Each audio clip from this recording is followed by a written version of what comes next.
Yazol.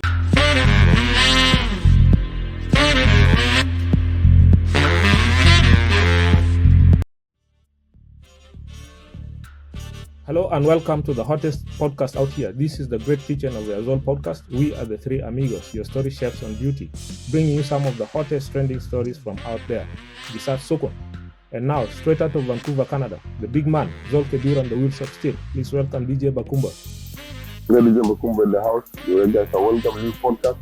Share, subscribe, and of course, share with everybody. Tell a friend, tell a friend. Thank you. All right. And from Edmonton, his friends call him Le Japonais, music teacher and master guitarist. Please welcome Dennis Lissa. Hi everybody, welcome on board. All right. And I am your chef on the grill, Dedi Seyi, Sultan of Small London, Zol Musuran Sele. So, welcome and coming up today on Yazol Podcast, the highlights. From South Sudan, a massive fire blazed through a section of South Sudan's biggest market, that is Konyo in Juba. In sports, South Sudan versus Rwanda today. Very hot game at Juba National Stadium, Senior Bright Stars. While in Kampala, Uganda, it's a double win for the younger Bright Stars under 17 team. We'll tell you the story. And for the first time, the inaugural South Sudan Football Federation Premier League is coming out tomorrow, Monday. The editor-in-chief of the Daily Dawn newspaper is still missing in Juba. What does the Union of Journalists have to say? And in Australia, Silver X is busy cutting grass and making real dollars as well. Yeah, and from the African continent, Ugandan musician Jose Chameleone rushed to the ICU in Kampala. Tanzanian music superstar Diamond Platnumz was the headliner at the Furaha Music Festival in Nairobi. He did not perform. What happened? Do you know the lyrics of the song Kasongo by Super Mazembe? We have those for you. And a Nigerian man was fired from his cleaning job in the UK. We'll tell you the shocking reason for that. And from the international scene, a 16-year-old South Sudanese in Australia has beaten flat Usain Bolt's 200-meter record. And do you remember the story of Jonah from the Bible? The guy who was swallowed by a big fish. Well, apparently there's an American who was swallowed by a whale. And he lived to tell his story, so we have that story for you.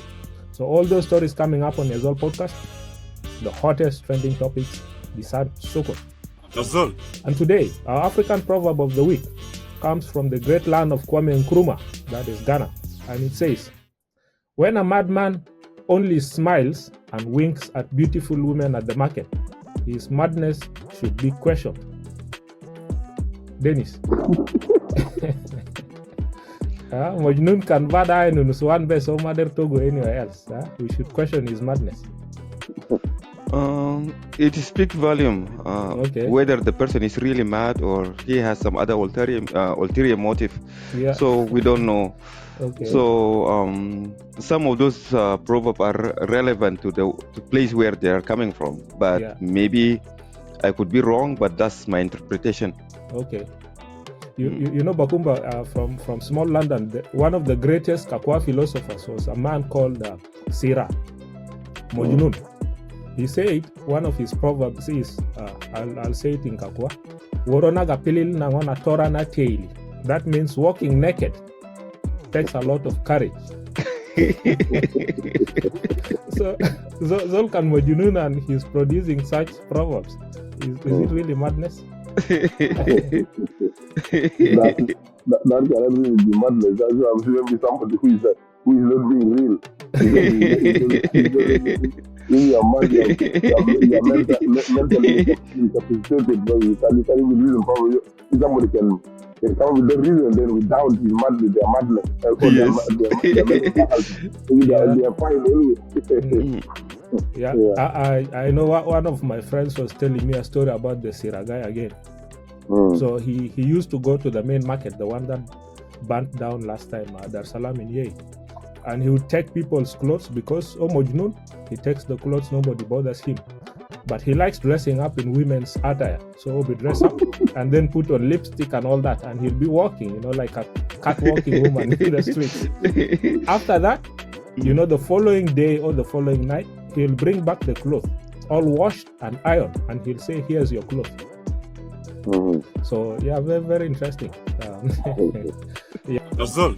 From South Sudan, a massive fire blazed through a large section of the Konyo market in Juba, destroying a lot of property and shops worth millions. Eyewitnesses said on Thursday afternoon, that's when the fire started. And of course, the president, including the local authorities, were directing investigations to be taken up. From the pictures we saw, there was chaos on the scene and there were no firefighters. Of course, Konyo is the largest market in South Sudan, and it seems fires are always breaking out in South Sudan. Last time it was in Awil, the main market burnt down. That was about in February or so. And then mid-year, somewhere in July, the main market in Yei burnt down, and now Konyo. I don't really understand what the situation is with these markets. Is it because spaces, these markets are very, very small and people are just squeezed, or what's going on? Arson, or is it like just maybe negligence? Bakumba, what's your thought? Yeah, I think most of the fires it's not really exclusive to South Sudan or Konyo or other markets alone. It's very common phenomenon in most even in East African cities, where most markets tend to burn. And I think most likely it's kind of a lack of poor planning, mostly, because all those markets, those who are familiar, they are really, really congested. The paths are really small. It's very hard to move around. There's no proper planning for emergency exits. Basically, it's just a compound that is thrown out there that is the market, but there's really no that poor building. I mean, the proper building and proper planning. So somebody may just be walking around or can throw a cigarette somewhere. There are those who are even just jealous. They can literally start the fire by intentionally actually who are also in the market. Those are so many factors that will cause that. And it's so sad that if you can't place in Juba where there's no running water. Of course, I don't expect them to have firefighters anyway.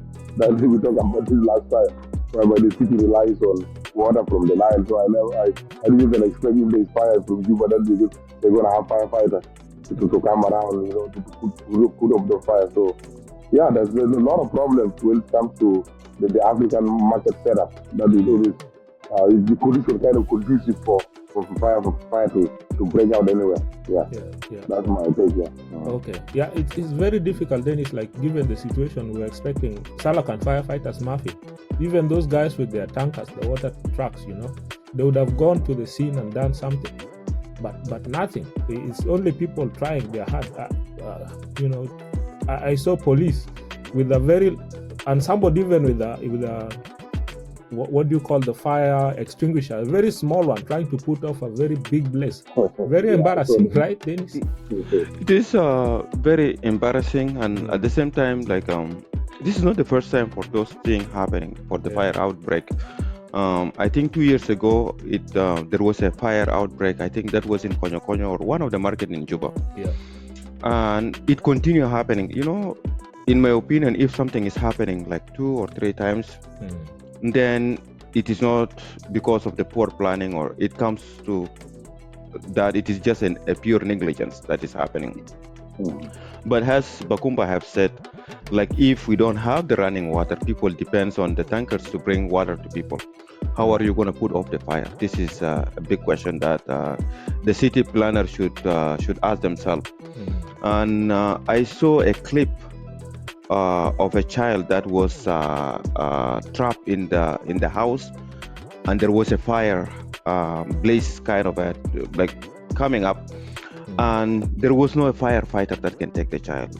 You can see the desperation of the mother trying to get her child out, but at the end, the people in the neighborhood failed, and when the fire truck came, it was way too late.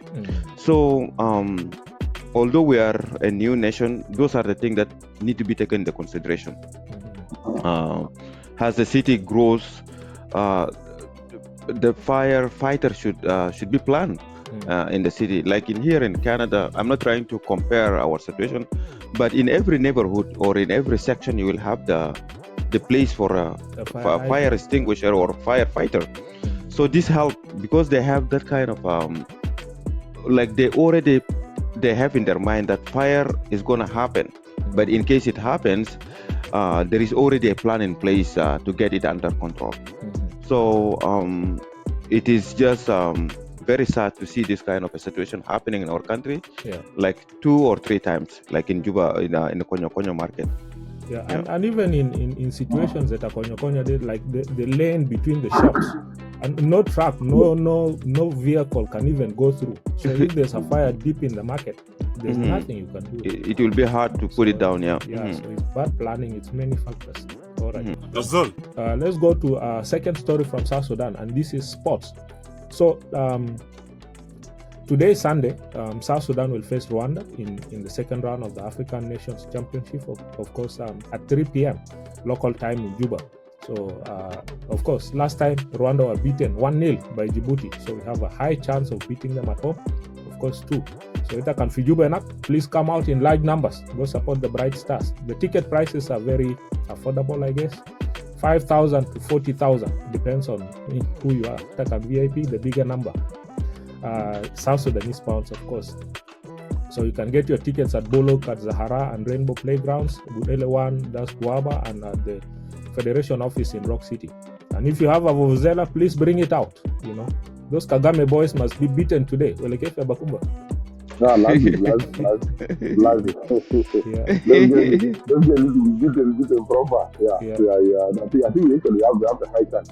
Remember, this tournament is based on the local talent. Those who are within South Sudan, and international players from Rwanda are not going to be on that team. So if we put all our local boys together, we can actually build them. So we'll be here watching the Bright Star as they whip Rwanda. Those guys are too scary for us. I think we can eat a little bit of Luguma, we can outshine them easily. I think easily we can. But Rwanda is not an easy team of late, but I think we can still outshine them. And of course, Tanzania and South Sudan, this is in Kampala. The younger team, that's the under 17. They are able to get through to the next stage of the total. That's the CAF African Nation of Cup of Nations, CECAFA qualifiers.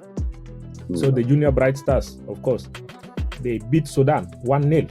That's a 32-minute goal from Lazarus Peter Laku. And of course, previously, before that, they flogged Somalia clean, massive 3-0. Of course, the three amigos here wish them all the best in the next stage, right? And a very historic one too. This is South Sudan Premier League season, kicks off tomorrow, Monday. So the fixtures have been released at a launch ceremony that was yesterday, Radisson Blu in Juba. Some of the teams, of course, out on the Premier Leagues. Big name. Jamus from Juba, Al Merreikh, Bentiu, Wajuma, Al Hilal, Bentiu City, and Holy Family. This Premier League is brought to you special by MTN South Sudan. So turn out in big numbers to support our teams. But the biggest story, of course, is not anything but the graphic designer again. Last time, they slapped the big logo that is of the coat of arms on the Bright Stars jersey when they went to play in Congo. And now again, we have this copy-paste issue. Dennis, your take. What is going on? Jake de Omata Bakumba Jelda, but it seems Maki Fire. Well, okay. It seems like, I haven't been following the story. I'm just wondering, like, what is happening, like everybody. I love sport, but I'm not that much like in following the sport in what is happening. But those kind of copy and paste is just very shameful. Very shameful. Like it has happened once, and now again it's happening. So maybe Bakumba will be jealous of Zola, or I will come up with. Bakumba, you saw the logo, right? It even doesn't match up to the professional level for their Jadak, right? The logo is really so lame. It's just something that somebody just really copy and paste it. Very lazy people in that federation. So it's really bad. Like It's just like there's somebody there who's not doing their job. With this era of technology, come on, guys. With AI, with all this, you can still go and copy and paste something that is really available now. It's really sad. Yeah. Some people need to be fired. Those are the ones who this is really wrong. Yeah. But the first time to actually have a proper Premier League, look at all the logos for even for the league. I mean, creativity is required. So that represents, the country, that people can be proud of. But that logo, that you can copy and paste, man. You guys, somebody, I don't know. Some people are just being lazy there. That's what I can say. Yeah. It's quite sad. And of course, people now, citizens, have tried to push their own versions of the logo. Yazol Kututo. I saw one with a very funny, just somebody sketched it. They told the command it has to be there. I don't know why they can just have a competition. You can easily just ask everybody to submit a logo, and you go through all the logos, and you just choose the best. And that's usually easy. There are a lot of people out there. Last time, that's how we ended up with the coat of arms, actually, and even the national anthem. People are given a chance to compete, but it seems the South Sudan Football Federation is taking it easy and messing things up. So let them sort it out. Yazol. All right, let's go to another sad story. This is from Juba via Nairobi. A South Sudanese member of parliament representing Reng County of Upper Nile State, the late Deng Goch, passed away this past week in Nairobi due to a short illness. The late Goch died in Nairobi after suffering from high blood pressure. He's the fourth member of parliament to die in a month, according to the Minister of Parliamentary Affairs, that's Mary Nawai, from health complications. I don't know what's going on, Dennis, in this situation. You heard the news, right? Yeah, I heard the news, and it's kind of it took the nation by surprise. I think he was one of the biggest shot in terms of in arena of book publishing. Okay. Yeah, so he had his publishing company, that is a Rafiki publishing company. Yeah, and also he was a member of parliament, and also he has contributed immensely, like in terms of trying to create understanding between the two Sudans. Like he is from Reng County. Yeah, he is loved by both people by people in both Sudan, like Sudan and South Sudan. So his departure has created a lot of void, like in the heart of people, like people who know him personally. Kumba, there's about 4 members of parliament who have died so far, health-related issues. Situation is headed, like, what are they going to do? Actually, I am clueless about the health situation of those members of parliament. They should be able to access better healthcare, right? Even within Juba. Yeah. They should be able to access better healthcare. But I think the health system still in South Sudan is kind of not really up to the standard, because you see those now Kumbardale all the time, they're sick. They're either in Nairobi or they're either in Cairo or somewhere in Kampala. So it's a such situation, and people also need awareness. People need health awareness in terms of preventable diseases like even high blood pressure, heart attacks, and all these kind of things. Some of these things can be reduced or can be minimized by just being active a little bit more. Yes, I think our bodies are changing so fast that people are no longer walking, doing exercises. Everybody's driving nowadays. Most of the time, people really don't have the time to exercise, and that sense of being physically active is kind of being diminished. So it's something that you need to be aware of. That you need to have. I don't know how many gyms are there in Juba. People need to know that exercise is always very good. And people just being active, just walking, simple things jogging in the morning, those kind of like in the night and if you are running around. If one is running around, people think you have gone mad already. So it's something that you need to be aware of, that those diseases are there. And as long as our lifestyle is changing, we are not going to be the same. So we need to be able to implement some new mechanism of exercising our body. Yeah. I know in Rwanda, somebody like Kagame is fairly active, and even with the wife, they have a national kind of exercise day. Where Health. Yeah, the same thing was happening, I think, in Burkina Faso with Sankara. So it was enforced by the nation that there is a day, national day of sport. People have to go out and be active. Yeah, but to add more, a little bit on what Bakumba have said about accessing health, if something happened, like with the heart attack, you need to have immediate attention, right? So for somebody like God to be flown to Nairobi, that's like a 3 hours window or 4 hour windows to get medical attention. So if I'm not sure, like he was actually in Nairobi. He was actually in Nairobi when then he got admitted to the hospital and sadly passed away. Yeah, I know when it comes to blood pressure, even like a few days back here in Canada, one of our family friends got a blood clot in the brain. And that's very little. Yeah. It was a fatal situation. If it was like Lenawaranak, it would have been difficult. But he was rushed to the ICU quickly, and they did an operation and took out the blood clots. Right. So he's doing good. He's talking, but before that he was completely out. Yeah.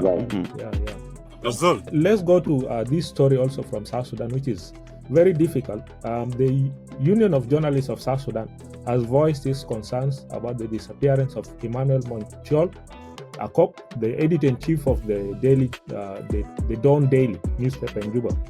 He was allegedly arrested by the National Security Service last month on November 28th. So the officers visited the newspaper office in Juba, held a meeting with him, and then took him away, and he has not shown up anywhere until today. So Patrick Oyet, president of the union, emphasized the South Sudanese law mandates that any individual who is arrested should be produced in court. Of course, we know that it doesn't happen all the time, right? So people are out there voicing concern about this guy's situation. I don't know. It seems the media practitioners are all, trying to at least voice their concern so that the guy can be released. But we know, like the law last time, it was updated 2024, the national security law, and it gives them some sweeping powers. Very difficult, right? Situations, the journalists, like people write articles, not to malign anybody, but an established newspaper like the Dawn, trying to, media is critical for a nation. So for people to be arrested is quite unfortunate, right, Dennis? It is very unfortunate. And then, media is always, it helps for the country to grow, because they are the one that brings the highlights. They are the one that try to kind of bring the truth to people, like to let the people know exactly what is happening. So if the country or the security system is kind of trying to block them, a lot of people will not understand exactly what is happening, behind the scenes, or what is happening in the country in general. But at least I have seen some improvement, because there have been a decrease now in the phenomenon of unknown gunmen, because that used to happen a lot.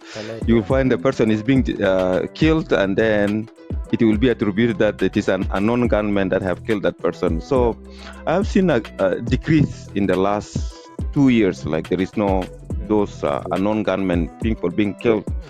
So we'll just hope that this person gets released, and then we hope that there should be kind of a law to amend that to give journalists more power to come out and speak what they have. Yeah. And of course, if he did write an article that maligned anybody, they have to produce him and take him to court, right? To court, so absolutely. That is tried properly instead of arbitrary arrest. Absolutely, yeah. It's kind of difficult. Bakumba, your thoughts? Yeah, but I mean, governments all over Africa, especially those who are not prone to criticism, they tend to come into, obviously journalist arrest and all these kind of things. It happens in most countries, and it's unfortunate in this day and age. We are 2024, we're still doing the same thing that has been done in the 1980s. So, like the thing is that you cannot stop the media from talking. Like we have the social media, which is the biggest news organization right now. Unless you shut the entire internet, most of the news are going to come out anyway. People are always going to be reported. Like the recent fight in Juba between Gorle and the military. That thing was. There was basically no media that reported. It was just the local people who took the videos and shared it, and it was all over. So you can arrest all the journalists, but you cannot stop being criticized because we have the media now. So it's high time that people realize that you cannot stop information flow. Information is unstoppable at this age, unless you want to go to the dark age when there's no internet. Yeah. I saw one of the politicians was threatening to shut down social media because of some situation with people reporting on the social media, fake news. But I know the media authority came out and said, politicians don't have the authority, it's them. We hope the guy gets released. Kind of very difficult situation. Yazol. Australia-based South Sudanese musician Silver X has encouraged South Sudanese youth to grab any legit opportunity out there to make money. He recorded himself, of course, cutting grass in a neighbor's yard. He says he's making a few bucks in the short clip. So he shared his. But my concern is, how do you position yourself as a musician so that you can go forward? Because I know that his dominant talent is a musician. Yeah. So if he goes to Australia and start doing some other job that will keep him from doing that, then I see that there is a problem with that. Because most of musicians that travel from Congo to Paris, most of them end up losing their talent. Okay. Yeah, most of them end up losing their talent. And the reason is very simple. Like type of the job that they do will not allow them to practice their talent, like to practice, to have enough time to practice, to have enough time to go to studio, and then after some time they just lose the talent. So somebody like Silver X, can we afford losing his talent? So this is the kind of a question that we need to ask ourselves. Okay. I have seen a lot of musicians that were doing very well, like Yaba Angelosi. Yaba Angelosi is a really brilliant musician. He came out with a lot of hits. He have supported the referendum, asking people to go and vote.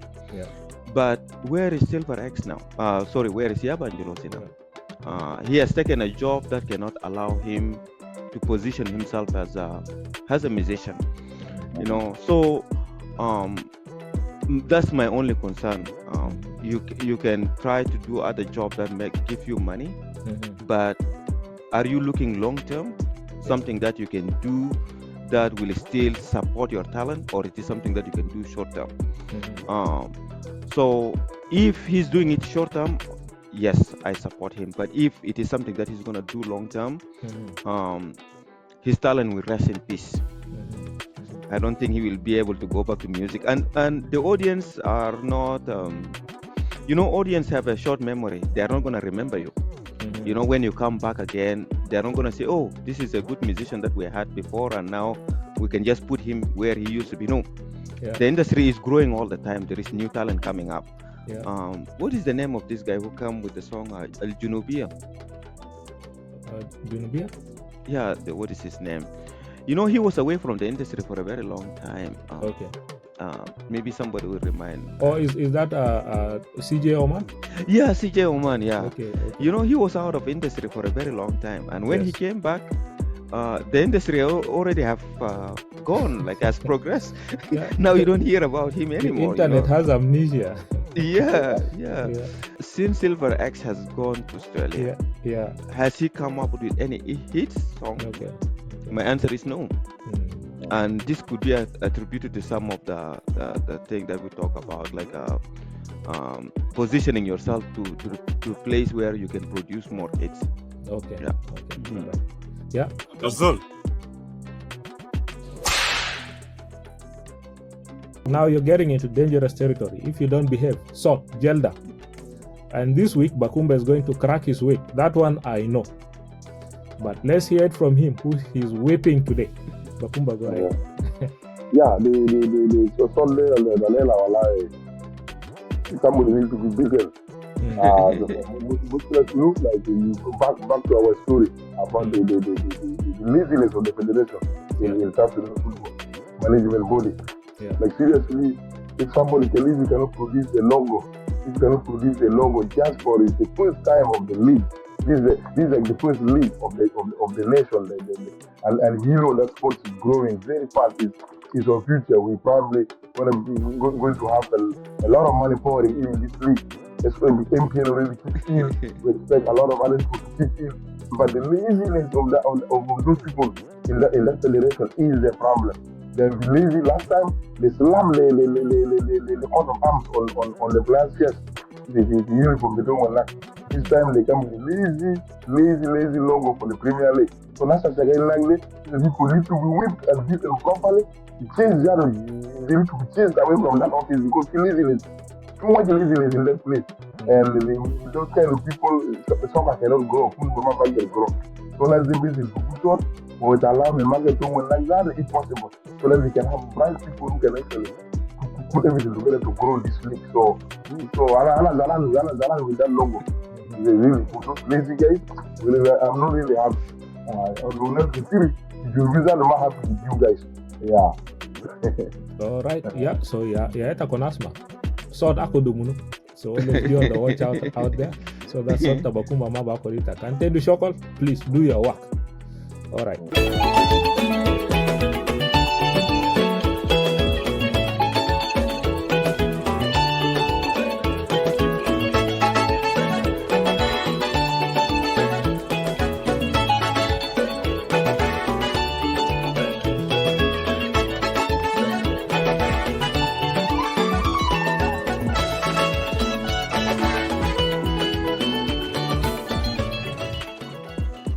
Now, when you hear that sound, you know what time it is. It's time for Beyond the Beats with our music teacher and master guitarist, that's Dennis Lissa. He always takes us behind the scenes and behind the sounds with stories. And so today, he's going to highlight the need for an image and name for an artist. Of course, in South Sudan, we know names like John Frog, John Bagara, Crazy Fox, Yabanyelosi, Dynamic, Silver X. The list goes on and on. Somebody even calls themselves the Music Sankara. You know who I'm talking about. So what is the importance of having an artistic name and tag? Does it really affect your career? Dennis, go ahead. I think so. It does. There is that saying, like, what is it in a name? Your name is the embodiment of your identity. And then when you add an image to it, it kind of gives more weight to your identity. And the same thing happens in music. Most of those people who are like a musician, like when you just see their name, you can now kind of imagine what kind of a music that they do. And I think it is very important for musicians to come up with a name that reflects their identity. If your name doesn't represent your identity, it kind of it either makes you or breaks you. So we have seen like the producers, like those are the things that they look. Sometimes the name is the name that you give to yourself, and sometimes it's a name that is given to you by your producer, and then sometimes the name is the one that is given to you by your audience. Just based on their love for you, they try to give you the name, and then you adopt the name. It's like a baptismal name, whether it is given to you by your producer or. So there are very interesting names, and so there is a name, there is an image, and also there is a tag. So the name, let's start with the name, very interesting name, like John Frog. His name is John Agwek, from what I know. His name is like in Dinka, Agwek means frog. So instead of saying John Agwek, he changed his name to John Frog. And why? his Because tag, Agwek is not cool enough or what? he's trying to be he's trying to kind of accommodate everybody. Okay. Yeah, so he came up with the name John Frog, and his tag is froggy style. Yeah, So style. So when he sings, he will come up with the tag froggy style. Yeah. And then let's look at Silver X. Silver X, his name is really, he represents who he is. He's like a rapper. So his name is Silver X. Silver, like a bling bling. And then his tag is Ustaz Dunia. So he teach people about life. Okay. Yeah. And then his image, he wears a kind of a hat, and he wears 2 watches. He wears 2 watches, and he has a lot of bling. Yeah, he has a lot of blings. Okay. Yeah, so that's one thing that is up. And then Lady Collar, his image and his music also kind of match. His music, her name is Lady Collar. Her tag is Music Shankara. Like her music is always like talks about things like it's not violent, but it's kind of there is kind of aggressiveness in it. Revolutionary, right? Yeah, kind of a revolutionary. Like she's a rebel. Yeah, so she's a rebel and all that. Yes. Okay. And then the name that doesn't resonate with me is Paulino. His name is General Paulino. Yazol.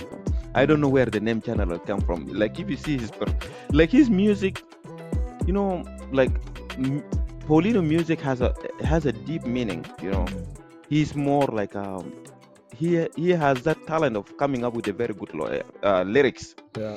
So for his name to be General Paulino, I don't know where he get the name General. So yeah. And Yaba Angelosi is not really a Jews, right? Sununto this affair. Yeah, so Yaba Angelosi, I don't know if he has a tag, but he has this Yaba Angelosi. Yeah. He's not a really Yaba. I don't know, maybe Yaba in music, but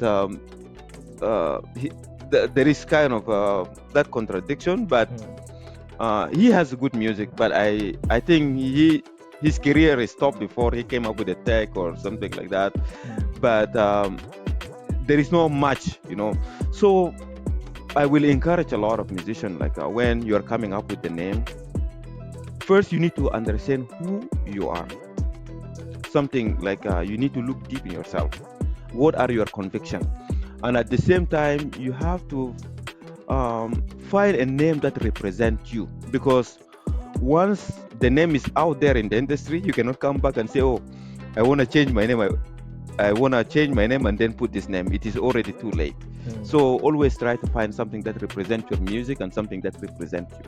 Okay. So, yeah. Okay. Yeah. I know in Nigeria, there used to be 2 people called Basket Mouth. One was trending at the time. He had a song that was comical, and he was the big guy, Basket Mouth. But the small Basket Mouth also came up and started doing better.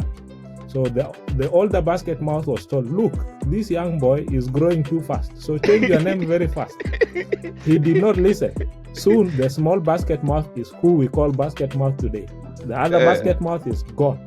Yeah. He changed his name later, but nobody really remembers. So now we have to warn Awilo, because there is Awilo 1 coming from South Sudan. Yeah, Awilo 2 is there. So Awilo. No, is it Awilo 2, the one in South Sudan? Yes, Awilo 2. Yeah. Yeah, Awilo 2. Yeah. Zol with Abuna. Yeah. All right. Yes. So that's it for Beyond the Beats from Dennis Lissa. All right. Yazol. Yeah. Let's go to the African continent now.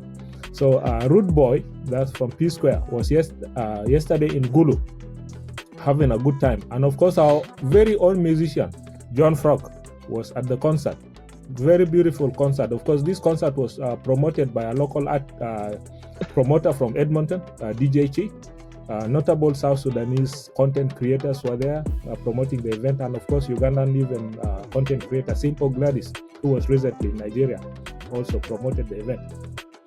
I think for me personally, seeing DJ Chi doing so much. Last time he was promoting with Harmonize. All the time when Harmonize comes here and Diamond and all that, it's always DJ Chi bringing them.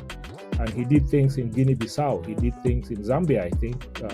So it's possible for you, even in the diaspora, promoters out there, people who have the money, you can actually invest in Africa and make good money.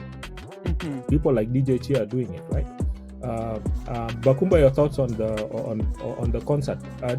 This guy, Rude Boy, seems to be very, very popular in Gulu. The whole street was packed. The guy was standing in the big politician for us, SUV as well.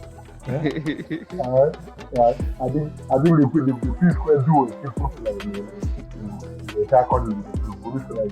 The Afrobeat music, Nigerian music.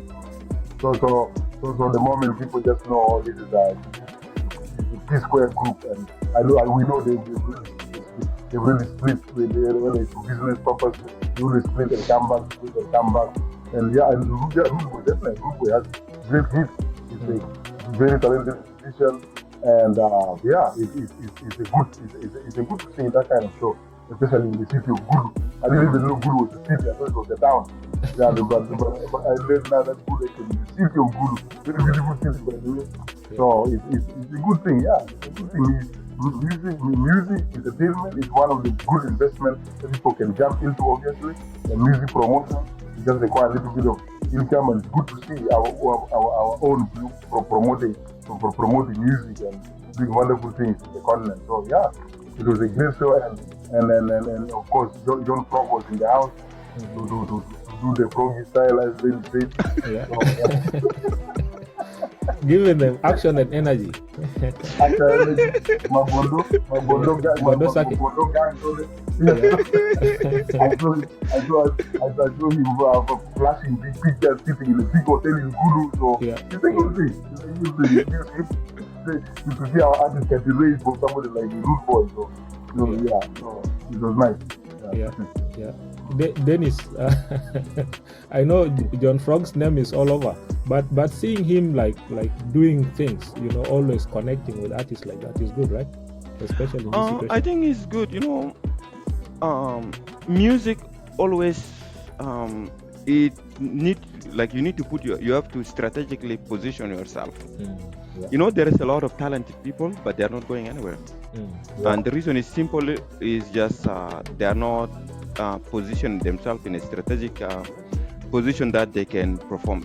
Like John Frog has done some work with I think Harmonize before. They were trying to do a remix for Bondo Circuit before, and then he came out with a lot of beautiful music videos. And I can see him, though a lot of people is challenging him that he cannot make it, but he knows how to position himself in the industry so that he can progress. There isn't beef between him and Ali Juma. So Ali Juma was challenging him that if you have if you try to hold a concert in any of African country, nobody's gonna attend. But I don't know who is John Frog promoter, but he knows how to strategically position himself in a way that he can get his name known. Like for that kind of a concert, if you can get yourself to play in that kind of a concert, now you will build an audience that can now know your talent. I always see we have a brilliant kind of a musician. Like example, Emmanuel Campbell. He's very talented, but is he known in other African countries? My answer is no. Maybe he is, but from what I know, nobody knows know him that much, or he doesn't have promoter that can bring him in those kind of countries. So to see John Frog playing with those in the concert that is in Gulu now, I see that's a big progress. I want to see also Ali Juma. Ali Juma is a very talented musician. He's a versatile. Like he does dinka music, he does Afrobeats, and he does like you can see the talent, you know. So what I will say to other musicians is, it is not talent that can take you that far. It is how you position yourself. Okay. Yazol. Yeah, and still staying in Uganda, Ugandan musician Jose Chameleon, that's Joseph Mayanja, was hospitalized last week in critical condition. Of course, the video was trending all over social media. He was very frail, and so he was helped onto a stretcher and moved into the hospital. I know somebody like Achai Wir actually visited him in the hospital. But the biggest criticism was people making towards his son, who lives in the US, Abba Marcus Mayanja, who shared a TikTok video saying his father was suffering from acute pancreatitis, a condition caused by excessive drinking of alcohol. He said the friends around his father are not really doing much. Basically, to me, it's like a cry out, you know, for help for his family members. I know people were criticizing, you know, the African way. Why would a boy go out and do that, like, you know, his father like that? But Bakumba, in this situation, I think there's a lot going on with Chameleon, right? Yeah, there seems to be a lot going on, with Chameleon. You know, Chameleon was just here in the summertime, actually. He was performing here at the African Descent Festival in Vancouver. Yeah, with our friend Yasin Kiraga. I was able to attend. You know, he's really becoming more frail and skinnier day by day. So it's really concerning. I don't know what the situation is, and obviously because I think the son knows more than us. You know, nowadays, you know, the doctors can give you all the kind of answers for any kind of sickness, as long as, you know, it's a proper doctor. So the son is just, you know, letting people know that the father is not doing well. And definitely, Jose Chameleon doesn't look like he's doing that well.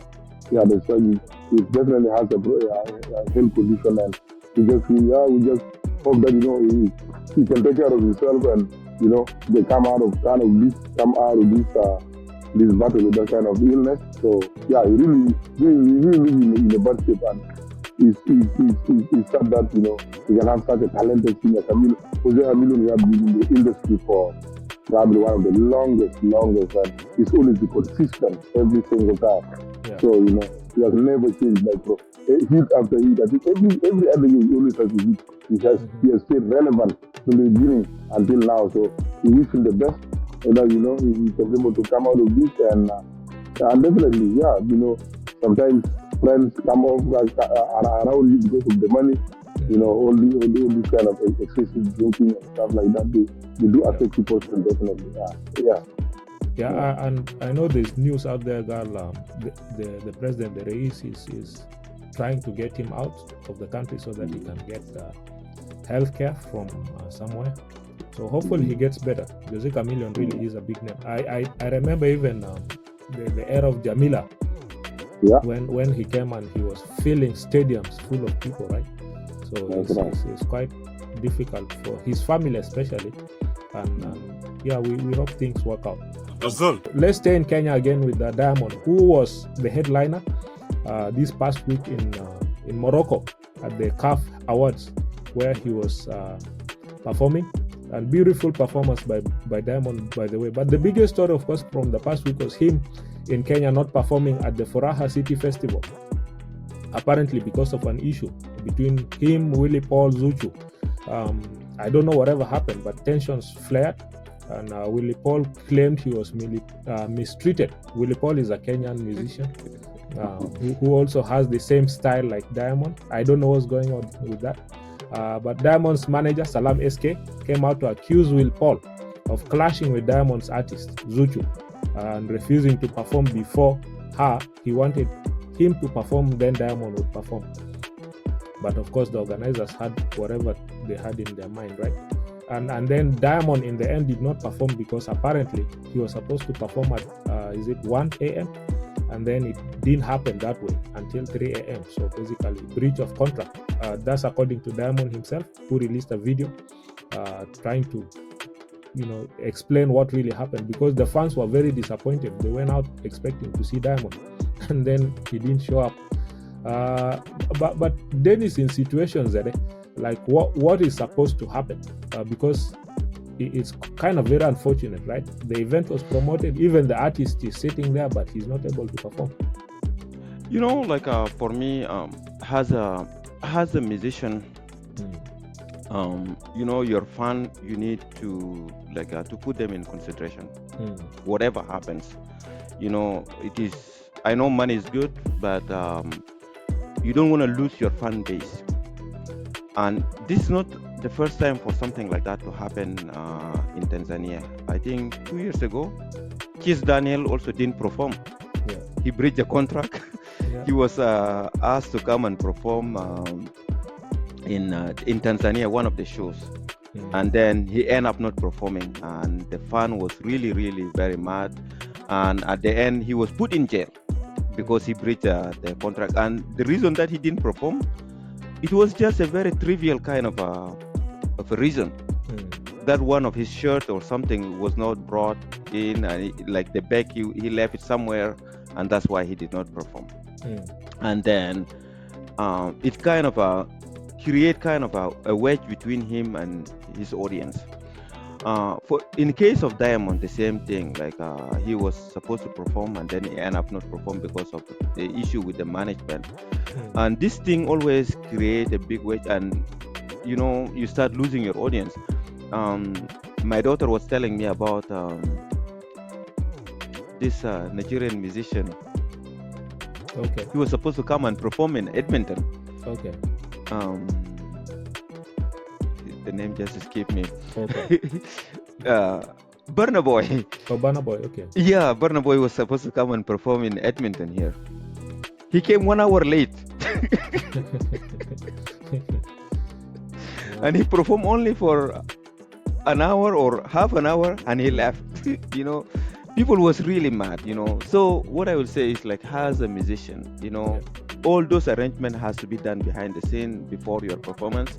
Yeah. You have to make sure your management is in sync with the promoter, and all those things has to be arranged ahead of time, because your fan, they don't have to go through all those stress. Like when they're coming for the show, they just come for the show, but not to come for the show and then they start asking the question like, where is this musician?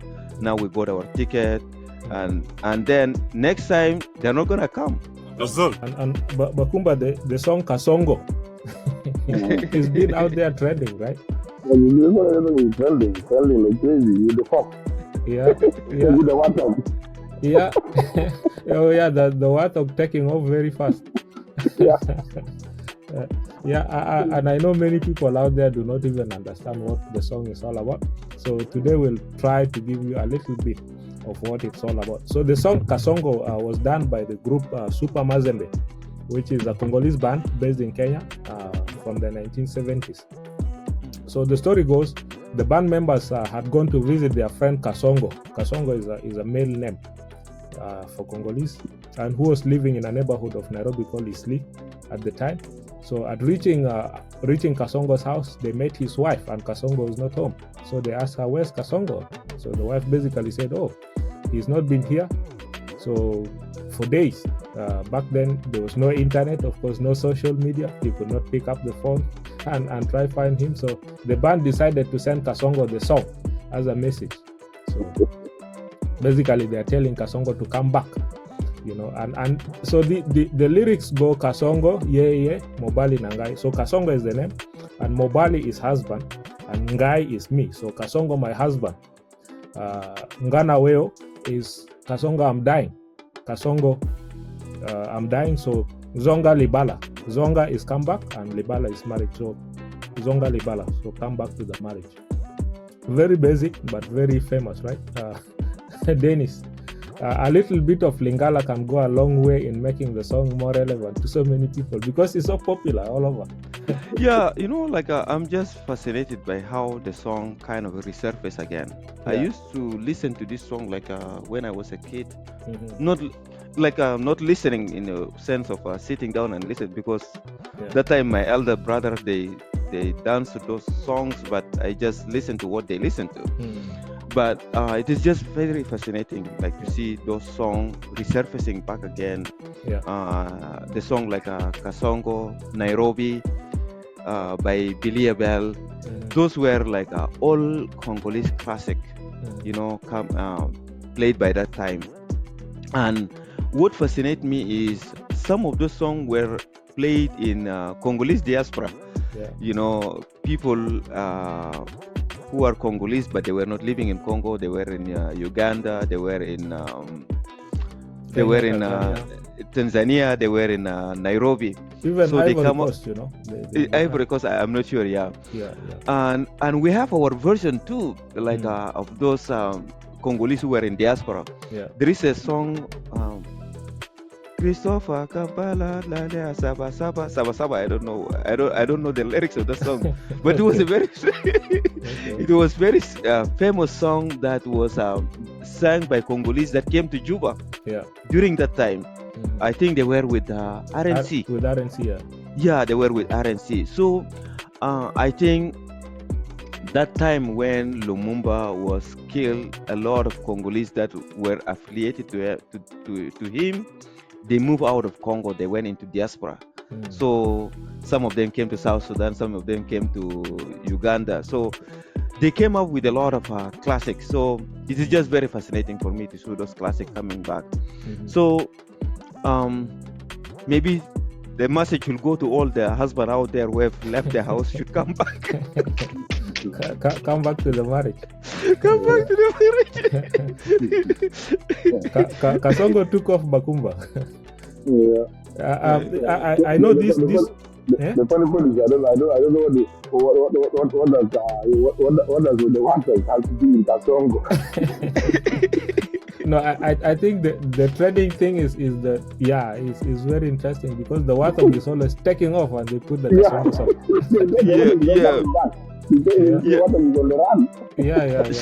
So like did it like because what triggered this this song is the one that is sing in a cappella.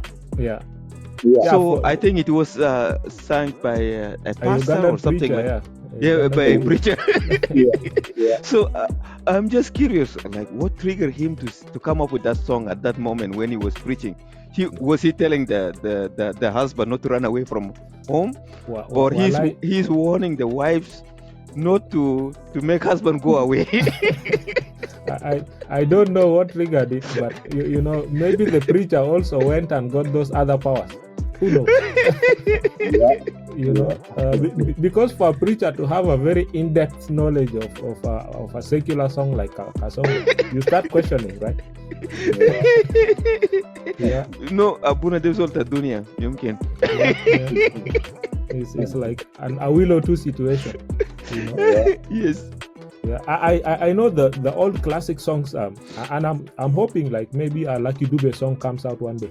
But I know the Nigerian TikTok, that's Brain Jota. He came out with that funny one where he went and picked an old Igbo song, and then it was trending all over, right? Go something. Go something. Like those songs are all classic. The one by Flavor also is a old song. Sawa. The Ashawo one, that's an old Nigerian classic.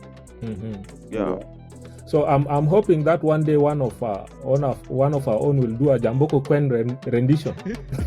Indeed. so it trends. Because Jamboko Kwen had like very, very funny songs. Some of his lyrics are out of this world, All right. Let's go to the UK now, where a Nigerian man said he was fired from his cleaning job after the manager discovered that he's a master's student in cybersecurity. He experienced the situation and he shared it on Twitter, which is now called X. He detailed the incident. So according to him, the first day at work, he was asked by his African supervisor, he's another African supervisor, and then talking casually, of course, to another brother or another sister, he revealed that he's doing a master's. And then he was very much surprised when the supervisor reported the information to the manager. So basically he was called, and then voila, he was terminated. which is very sad. He told her in confidence, and she carried the information. I think could this be a situation that jealousy will like Bakumba? Yeah, this would be like jealousy. Maybe the people are getting scared of their job, right? They know that, this guy, if this guy is working here with his masters, he's probably going to take about that job. So it looks like it's a sense of jealousy and fear for job security. So they're probably scared of their own job because of their level of education. But it's very sad that. But if somebody, if somebody is working, I don't see any reason why somebody should be fired just because of their educational standard, whatever. I mean, people should. Yeah, we have a lot of people who are in colleges, university, but they do part-time jobs. Some do security jobs, some do jobs just to earn a living and to supplement the income as a student. So it doesn't warrant anybody to be fired. Even somebody can be doing a PhD, maybe they can do a manual job to earn an income. So this kind of story idea it seems they are. And you mentioned the intervention is another fellow African family, the sense of jealousy. I think we should do more digging. Being in England is not, you cannot just be fired, especially if you finish your probation period. So maybe we should ask a question: was he fired before his probation period or after his probation period? Because to be fired after your probation period, a lot of investigation has to happen. Is it something that he didn't disclose, or is there a conflict of interest? Because if you're working as a cleaner, did he get access to some other information that he's not supposed to, or was there something that he didn't disclose? So I think that the supervisor basically betrayed his confidence, right? Because sometimes you assume, girl, this is a fellow African, so you just casually share information. Al African mabo also the boss. This person just carries it, and because they know, you know how people are, jealousy, envy, call it or whatever. This guy is doing cyber security at master level, and he must have told them I'm just doing this for whatever, and then next time he's going to do the big thing. So somebody will be like, no. So I think that's the situation. That should not be a ground for a person to be fired. No, I think then because of the jealousy, they tell that to the manager, and then they will use whatever other story that comes up. Okay. And especially if your probation period is not over yet, they will just let you. Yeah. So maybe that's what happened. But with us Africans, sometimes you have to be mindful of how you communicate, right?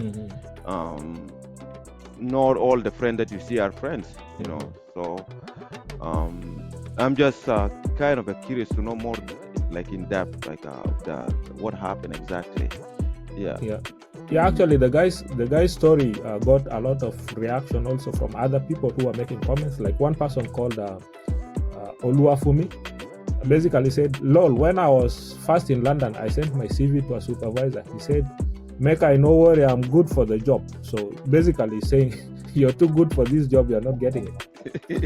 Another person said, same here. When I first came and was doing warehouse, I told my supervisor I'm a CCNA certified and IT specialist, that I'm still looking for another job, right? That was the last lesson I learned. So they fired him. There is a story about a guy who was trying to get to come to England. He was trying to look for a visa, and he sent his letter to one of his friends, to help him. Okay. And he was saying that he's a doctor. Okay. So his friend started to ask him like based on your age, when did you go to school? You're too young, to be a doctor.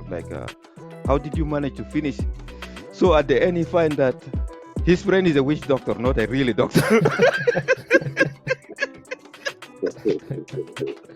Yeah, Dr. Omoya. Okay. Yeah. So these titles are being thrown around. Some of them are doctor, but doctor of philosophy, right? So, he's not really a medical doctor. Yeah. So, Yazol. all right. Let's go to Australia now, where 16-year-old South Sudanese, Good went viral in the past few weeks because of his speed. He ran at 10.04 in the 100 and then 20.04 in the 200, beating Usain Bolt's record. Basically, he's one of the fourth fastest person in history under that age, below 18. Unfortunately, there was a tailwind, so one of his records could not hold. So his 200-meter one holds though, because it was legal. So it broke a 56-year-old record in Australia. So second fastest for under 18. And Usain Bolt, of course, got wind of the guy's video, and he said the guy reminded him of himself at that age. Apparently, the guy now is going to work with an Australian medalist because he's preparing for the next athletics championships next year, and hopefully for the Summer Olympics in LA in 2028. Good vibe, right, for a young South Sudanese to be doing things like this, Bakumba. Yeah. I follow that story. It's good to have South Sudanese. South Sudanese or somebody from our country to represent us second competition. I think the Christian League is really bright, in him. The guy is tall and very fast. I think he's also a little bit skilly, so he's usually a very fast runner. Yeah. So it's a great thing for athletics and track and field, obviously, that somebody can come out of that. I'm definitely sure that if he could keep consistent and continue working hard, you definitely see him in the Olympics so shortly. I know. Somebody was making an analysis of the video, because during the takeoff, when the takeoff went, he was a bit slow, but then somewhere in the middle he picked up and was able to beat everybody. So basically, he has to work on how he takes off in the beginning. Yeah. So it's very positive for South Sudan. Yazol. Dennis, you remember the Bible, gisat Jonah? Yeah. He was swallowed by a big fish. Well, this guy went out fishing for lobster somewhere in the east, in Boston area, in Massachusetts. Basically, he got swallowed by a whale. And then all of a sudden, he said, I felt this huge shove, and the next thing I knew, I was completely blackened out. I could sense I was moving, but I could feel the whale was squeezing its muscles around the mouth. So, oh God, man, I will be food. So he started moving around, wiggling. And then, fortunately, the whale was able to spit him out. So he was in there for about a minute. But he survived it, and he's able to tell his story, because he said when the whale opened its mouth, then he saw the light, and then all of a sudden he's back in the water again. I don't know. This guy is one of the luckiest guys in the world, right? What do you think, Dennis? If it was a shark, they can't call us breakfast. Yeah. But I think we should ask this man, was he asked of any assignment that he refused to do? Because that's what Okay. Because what happened to Jonah, because he was supposed to go on an assignment and he decided to go the other way around. Yeah, so that's how he got swallowed by the whale. And he had to pray in the belly of the whale and ask for forgiveness. Yeah. And then the whale has to come and vomit him out. So for this guy, he is lucky. Yeah, he's lucky just to be in the mouth of the whale for some time, and then to come out alive. And those are the near-death experience.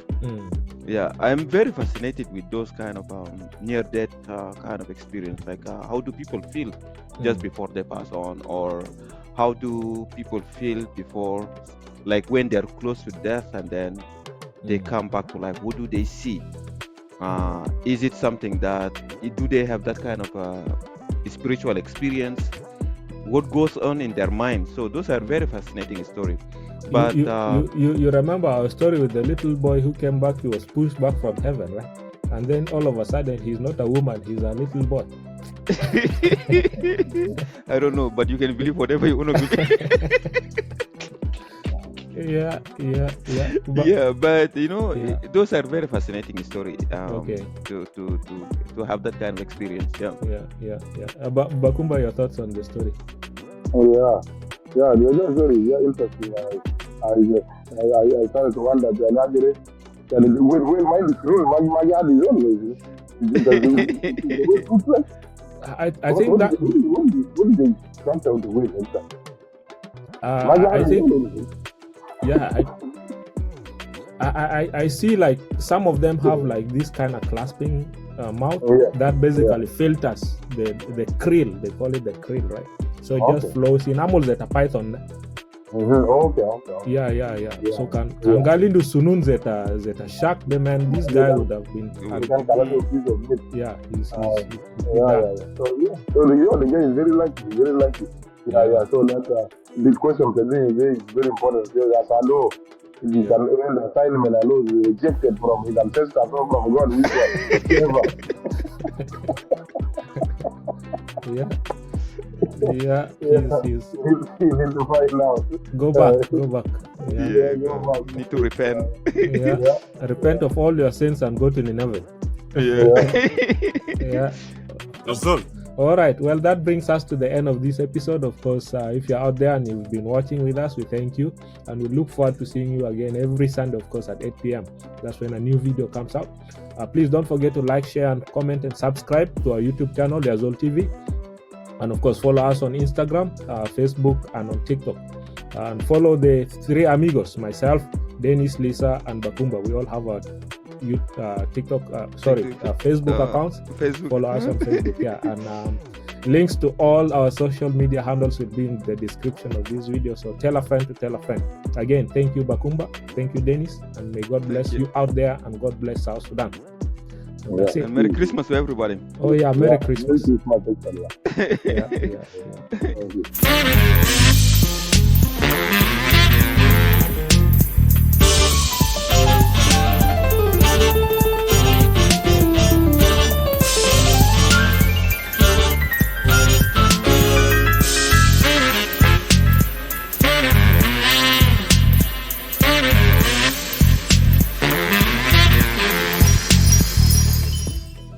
Yazol.